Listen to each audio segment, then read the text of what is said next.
Estamos começando mais um Direto de Brasília, que é o jornalismo levado a sério. Olá, Campbell. Olá, Voit. E o nosso Direto de Brasília você pode assistir através dos canais do Grupo KTV, pelo nosso site www.diretodebrasilia.com.br e por todas as demais mídias sociais. Agora também no canal 12 da NET. E esta é uma semana especial, a semana de carnaval, mas também é tempo de reflexão. E o nosso assunto de hoje vai interessar a quem se preocupa com o futuro do nosso país. Há até quem diga que a reforma política é mais importante do que as reformas da Previdência, tributária e outras mais. A reforma política e eleitoral. E é por isso hoje nós temos aqui um especialista em legislação eleitoral, né, Campbell? Isso, exatamente. É autor de um livro e um inquieto pensador da política brasileira, o desembargador Jackson Domênico. Desembargador, é uma satisfação recebê-lo aqui no Direto de Brasília. A satisfação é toda nossa, gostaria de cumprimentá-lo, cumprimentar o Voit e cumprimentar a todos aqueles que estão conosco aqui nesse momento e poder fazer parte dessa reflexão, dessa construção dos pensamentos mais nobres, mais republicanos, que possam fazer diferença no nosso dia a dia e fazer diferença de uma forma positiva, né? Ótimo. Com certeza. Desembargador, nós vamos falar primeiro no seu livro, que o senhor lançou, que é Propaganda Eleitoral e a Dimensão da Liberdade de Expressão. Como é que o senhor toca isso aí só para a campanha, em relação a só a campanha, ou é de maneira geral? A propaganda eleitoral, ela tem por excelência, digamos assim, o momento da campanha eleitoral. Mas com o encurtamento do tempo de campanha, que são 45 dias, não é tempo suficiente para fazer uma campanha como precisa ser feita. Sim. Contudo, é o tempo legal da campanha propriamente dita de natureza eleitoral. Contudo, a propaganda genérica, como sabemos, ela acontece numa vida toda do seu candidato. Porque se ele cometeu um deslize em momentos passados, ele vai ser trazido para a campanha. Assim como se ele teve os seus acertos. E os seus acertos vão contribuir para ele. Então, a campanha, ela tem um momento específico. Agora, a propaganda eleitoral, lato sensu, ela tem toda uma desenvoltura, todo um tempo. E isso tudo pode afetar depois que ele assumir, né? Exatamente, ainda depois de ter assumido, né? Por vezes a gente vê algumas interrupções de curso, justamente por atitudes pretéritas que vieram a comprometer o momento presente. Agora, nessa última campanha eleitoral, teve um fator que a diferencia de todas as demais campanhas eleitorais. As mídias, né, alternativas, as mídias sociais e ainda um outro assunto que o senhor domina também muito bem, que é a fake news. Como é que o senhor trata, como é que o senhor analisa a questão na propaganda eleitoral, possibilidades de calúnia, de difamação, de alguma coisa nesse sentido, e as fake news? A sua pergunta ela é bem ampla, né? Bem ampla. Vamos... por partes. Por partes, tentar para ser um pouco mais objetivo e conseguir trazer ao foco. A fake news foi a grande preocupação dessa eleição. O ponto principal. Agora, nós precisamos contextualizar isso também um pouco. Não foi só aqui no Brasil, mas o mundo inteiro teve e viveu o problema da fake news. Fatos marcantes, como candidatura na Inglaterra, como candidatura nos Estados Unidos e outras partes do mundo, foram impactantes, aspecto fake news. Alguns meses antes da eleição, eu particularmente estive pessoalmente em Londres, e no hotel que eu estava, eu fui checar os jornais de Londres. Sim. E a maioria dos jornais, naquela oportunidade, tratava-se sobre fake news. Dada a importância do tema, sim, não só no Brasil, mas um contexto internacional. E aqui não foi diferente. As fake news aconteceram. Agora, o que nos trouxe algo de diferente aqui foi que a fake news veio buscar atingir também a justiça eleitoral. Então, nós tínhamos percepção que a fake news iria acontecer entre os candidatos. Agora, por vezes, ela atingiu ou tentou atingir a própria justiça eleitoral, trazendo inverdades a respeito de determinados temas que não correspondiam à perfeita realidade como eram os assuntos. E como é que vocês trataram, então, dessa questão? Ela foi tratada no primeiro turno, Sim. foi um aprendizado para ser implementada, foi uma concretização daquilo que precisava acontecer. Agora, já no segundo turno, já não teve o problema do primeiro, porque já, em sua grande maioria, foi superado. Uhum. Foi superado como? Principalmente com a informação de forma mais ampla para que o eleitor tivesse as informações que ele precisava na hora de decidir em quem ele ia escolher para os rumos do país. Desembargador, liberdade de expressão tem um limite constitucional. O senhor é doutor em direito constitucional. E a liberdade de informação também impõe, né, limites e considera crime caluniar, difamar e injuriar. Como é que o Tribunal Eleitoral avalia essas questões? Por exemplo, nessas eleições, houve crime eleitoral? Infelizmente, a nossa realidade ela ainda traz esses crimes, todos os mencionados pelo senhor. E agora é claro que quanto mais informação a gente tiver e quanto melhor preparado estiver o candidato, ele comete menos crime e se atém mais às suas propostas. Agora, é próprio do jogo político, embora não deveria ser, essas características ainda presentes na nossa sociedade, na nossa civilização. Nós precisamos evoluir nisso. O campo da disputa nos parece que ele seria muito mais aproveitado se fosse no campo das ideias, no campo das propostas. Mas as calúnias, as difamações e etc., ainda elas continuam acontecendo, estão presentes nos nossos dias, nas nossas realidades. Na sua avaliação, nossa democracia ainda é muito jovem? Certamente, Campbell, a nossa democracia, nós temos ainda muito para aprender. E é bem verdade também que nós já evoluímos muito, mas temos ainda muito a nos aprimorarmos. Agora, também tivemos a oportunidade de vivenciar que nós estamos crescendo, estamos nos desenvolvendo. Por que nós estamos nos desenvolvendo? Porque problemas do passado já não são mais tão correntes hoje. Por exemplo, compra de votos. Existem?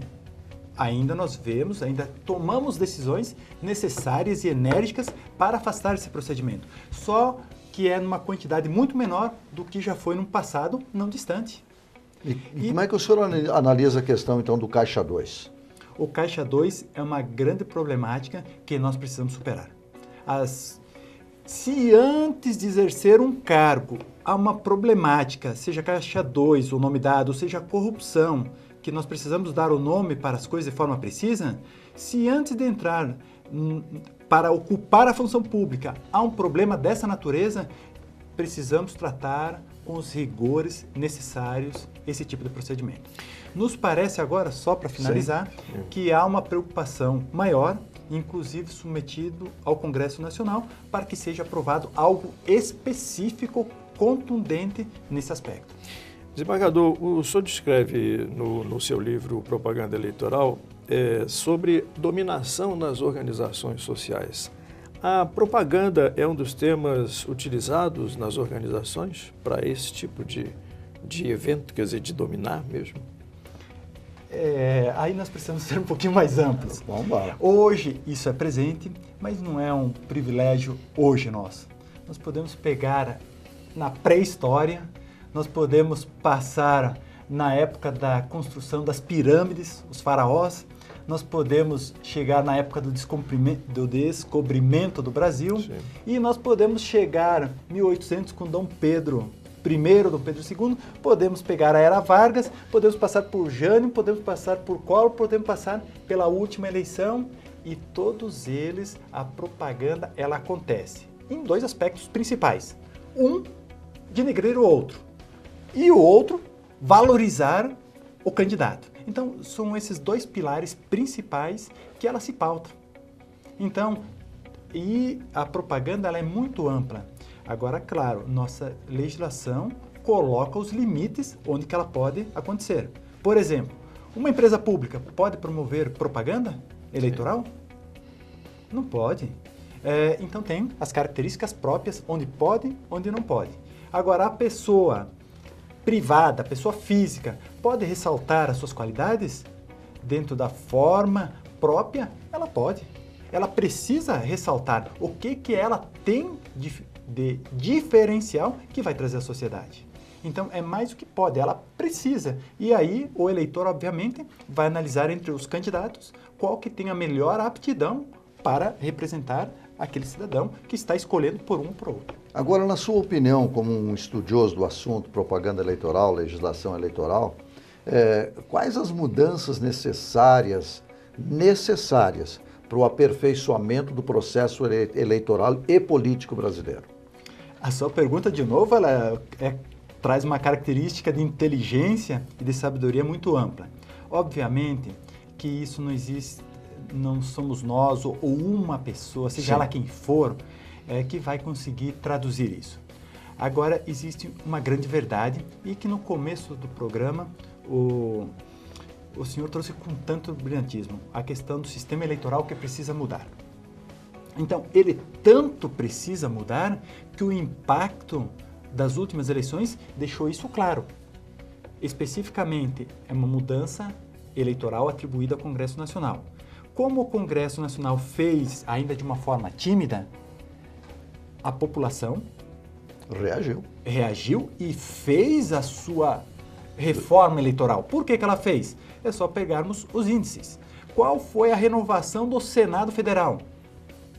Dos eleitos, praticamente, mais de 80%.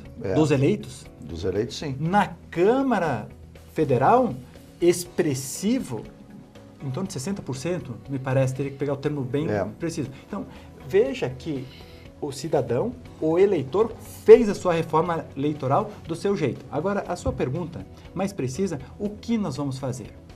E aí, nós temos já, como sociedade, muitos estudos e sabemos o que precisa fazer.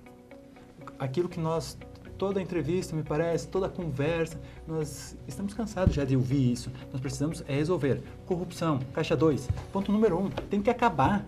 Não podemos mais continuar convivendo com isso. E na nossa cultura isso tem que ser entendido que isso é um crime. Algo que não podemos mais conviver. Porque o nosso prejuízo social de civilização, ele é muito grande. Porque sai o dinheiro da educação, sai o dinheiro da escola. Sim. Para onde? Para um caminho que não interessa a ninguém, a não ser quem anda à margem da lei. Então, essa reforma, ela vem corrigir esses pontos que precisam serem aprimorados. Desembargador, o senhor já disse que o voto não é suficiente para garantir legitimidade aos representantes. O voto, ele não representa amadurecimento da democracia?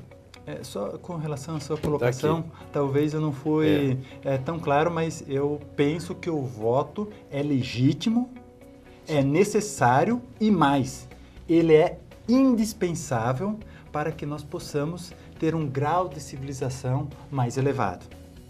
Então, o voto ele é fundamental, ele é decisivo e ele é necessário. E veja, toda essa roupagem que nós acabamos de falar, dessas mudanças dos atores que nos representam, ela aconteceu mediante o voto. E se nós não tivéssemos isso, nós estamos observando em países vizinhos, embora que tenham eleições, mas uma eleição comprometida, nos parece desvirtuado da realidade que nós gostaríamos de viver. E tanto é que nós, povo brasileiro, escolhemos modificar os nossos representantes na proporção que acabamos de falar, em proporções significativas. E aí eu gostaria de... Vamos fazer um pequeno intervalo, mas vamos tratar então de candidaturas avulsas, porque a questão da representatividade destas pessoas só se dá hoje no Brasil, através de partidos, né, que não representam na realidade a vontade popular, tanto que compra-se sigla, espaço de televisão, se nomeia candidatos, né, se dá dinheiro para o... Então vamos tratar de candidatura avulsa, que me parece é um assunto que o senhor domina e muito bem. Nós já voltamos.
Direto de Brasília está recebendo hoje o desembargador Jackson Domênico, um estudioso do processo eleitoral, da propaganda e o próprio sistema político brasileiro.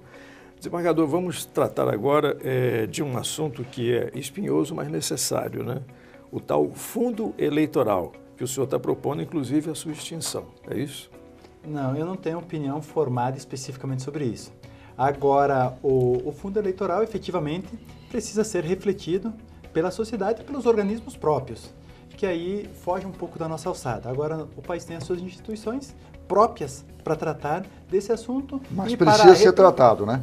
Na nossa avaliação, Isso. esse e todos os demais assuntos precisam estar em constante reflexão para justamente aprimorarmos e trazermos aquilo que interessa efetivamente para a sociedade brasileira, para o cidadão e para que possamos ter condições que todos nós esperamos de uma melhor qualidade em todos os sentidos. O Voit, eu acho que já colocou isso daí um pouco, né? Nós estamos pagando para ter uma democracia? E essas são as consequências que, se nós contextualizarmos isso na nossa civilização, sempre teve um custo. Muito no passado era o custo com a própria vida de quem defendia pontos para termos a democracia que temos hoje. E hoje, lamentavelmente, ainda estamos pagando custos para atingirmos a evolução que precisamos buscar. Contudo, eu acredito que cada dia nossas reflexões, as pessoas que estão postas para tomar as decisões estão mais esclarecidas. É o processo de aperfeiçoamento, né, da sociedade. Agora, eu acho que, lendo parte do seu livro, não consegui ler tudo ainda, porque estou tomando conhecimento agora aqui, né, foi lançado, já tem sucesso, já é quase best-seller, mas uma questão que é fundamental é a representatividade. Esse cidadão que eu elejo me representa? Ele tem que estar no partido, e o senhor tem uma dissertação muito importante sobre candidatura avulsa. Existem exemplos no mundo de que isso dá certo? Esse é o grande ponto, né, Voit? Eu acho interessante começarmos por aí. Como que isso é no mundo? Aqui no Brasil é uma realidade que pouco acontece entre nós. Contudo, a Câmara dos Deputados, um presidente da Câmara pode ser eleito por candidatura avulsa? São grandes perguntas. Contudo, já é uma realidade há muito tempo. Pode ser eleito por candidaturas avulsas. Agora, no contexto internacional, como ficam os países? Como que os demais países se comportam em relação a esse tema? Apenas que o Brasil está entre eles, são 20 países aproximadamente que não têm a candidatura avulsa. Agora, os mais de 100 países que compõem todos os países, eles têm justamente a candidatura avulsa. Exemplos clássicos eleitos pela candidatura avulsa. O presidente da Áustria, ou a governadora de Tóquio, ou também, que a gente escuta falar bastante, da França. O Macron? Macron eleito como candidato avulso. Então, são exemplos de civilizações das mais diferentes partes do mundo que justamente pontuam e acham relevante a candidatura avulsa. A candidatura avulsa, ela, na verdade, representa maior representatividade, né, da pessoa junto à comunidade, né, para se tornar um candidato, né? Se eu estou entendendo, a sua colocação é que ele tem que ter uma desenvoltura muito maior, porque ele não vai ter apoio de um partido, não vai ter apoio. Sim, ele isso. é avulso, ele está sozinho. Essa sua percepção, me parece, que também é a percepção que o Supremo Tribunal Federal entendeu. Vai ter que decidir, porque hoje, por exemplo, não é permitida a candidatura avulsa no Brasil, só através de partidos. Agora, como um cidadão, no nosso caso, eu quero ser candidato. Qual é a minha representatividade? Quem eu represento ou eu vou por vontade própria? É o voluntarismo? Aceito? Essa é a grande questão que justamente o Supremo vai decidir. O Supremo já se manifestou mediante um voto do ministro Roberto Barroso, que aceitou, ou seja, entendeu que há repercussão geral e por isso o Supremo irá apreciar esse tema. Irá se manifestar nos próximos dias. A Procuradoria-Geral da República deu parecer favorável, dizendo que a candidatura avulsa tem razões para existir no nosso país. O parecer é nesse sentido. Agora, o TSE entendeu já um pouco diferente. Como que o TSE entendeu isso? Ele disse que tem muitas complexidades, Com certeza. burocracias que precisam serem superadas para o candidato avulso. Então, tem uma série de organizações que precisam serem tomadas. Agora, qual que é o ponto jurídico nesse aspecto? Por que que nunca teve? Por que que agora vai ser examinado? Então, já foi submetido anteriormente a base que daria sustentação jurídica para esse ponto. Qual que é a base? A base é um tratado internacional que o Brasil ratificou em 92. Então, esse tratado internacional de São José de Costa Rica, ele foi recepcionado, está incorporado na nossa legislação. E quem que disse isso? O próprio Supremo Tribunal Federal. Quando? Quando ele apreciou o depositário infiel, que a nossa legislação, ela dizia que o depositário infiel seria preso. O tratado internacional, esse que estamos a nos referir, diz, não, ele não pode ser preso. Ou seja, uma pessoa por dívida de natureza civil, dívida pecuniária, ela não é presa, ela tem outras sanções, mas não a prisão. E o Supremo entendeu, justamente por estar no Pacto de São José de Costa Rica, por entender que foi recepcionado pela Constituição da República, pela nossa legislação, então ele entende que tem validade o pacto. Se tem validade, ele se incorporou à legislação, especificamente à Constituição da República. Agora, a Constituição também diz que é indispensável o partido político. Ou seja, a candidatura precisa acontecer mediante os partidos políticos. Haveríamos um aparente conflito de normas. Com certeza. Sim, com certeza. Então, é esse ponto que justamente o Supremo Tribunal Federal deverá apreciar em momento futuro e definindo. Se ele entender que prevalece o Tratado Internacional incorporado em nossa legislação, então poderemos ter a candidatura avulsa. Eu não conheço muito sobre as normas que regem as candidaturas avulsas, por exemplo, na França, na Áustria, no Japão, mas no Brasil podemos ter 5 milhões de candidatos? Essas são as perguntas que nós iremos precisar responder. Veja o seguinte, nós temos hoje ativos mais de 30 partidos e já é uma dificuldade. Agora, X número de candidatos avulsos. Como administrar isso? Essas são as grandes questões. Contudo, também nós sabemos que o nosso sistema de tecnologia, de informação, ele permite uma organização e uma organização precisa em relação a isso. Mas essas questões aí são coisas... Como é que é na França? Aí nós teríamos que pesquisar. Eu, particularmente, não conheço profundamente o Sim. sistema de candidatura avulsa na França. Conheço aqui do país que é onde nós estamos envolvidos e que sabemos como funciona o nosso sistema. Sim. Agora, aí precisamos estudar, aperfeiçoar isso e buscar as informações. E pode ser lá ou pode ser em outro país que esteja dando certo e aprimorar para termos as informações e escolhermos o melhor sistema que se aplicaria a nós. Doutor Domênico, a propaganda eleitoral paga na internet ela é proibida, não é? A resposta é sim e é não. Aí depende quando. Pode ter propaganda eleitoral na internet? Pode. Pode ser paga? Pode. Agora, os parâmetros são quando e quando que não pode. Mas uma empresa, por exemplo, pode fazer impulsionamento? Especificamente, a empresa não pode. A empresa seja de natureza privada ou de natureza mas pública. ela pagar para fazer o impulsionamento. Independente de pagar ou não pagar, ela não pode. A empresa, a pessoa física, pode. Agora, ela pode também em dadas circunstâncias e em dados momentos. O senhor acha que ainda temos um processo eleitoral, vamos dizer assim, normas eleitorais que precisam, é evidente que precisam de aperfeiçoamentos, mas começa por onde isso? Onde é que está o ponto-chave, por exemplo, olha, fazendo isso nós vamos ter um sistema eleitoral mais autêntico, mais representativo da vontade popular?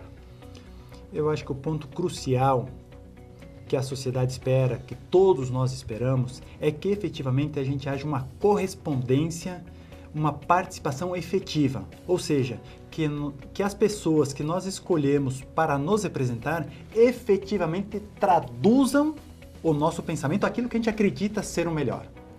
Então, esse é o maior ponto, o maior desafio que seja a reforma eleitoral, seja o momento que for, que ele se traduza numa maior representatividade e uma maior participação do cidadão, porque se o cidadão conseguir levar a vontade dele, ele vai se sentir satisfeito.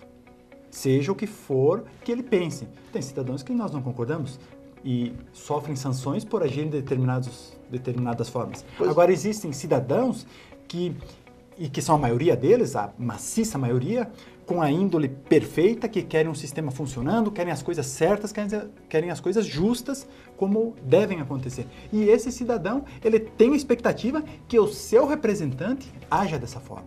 E o problema o desafio, melhor colocando, que nós precisamos encontrar é a forma que se traduza essa representatividade de uma forma mais efetiva. O que o senhor pensa sobre recall?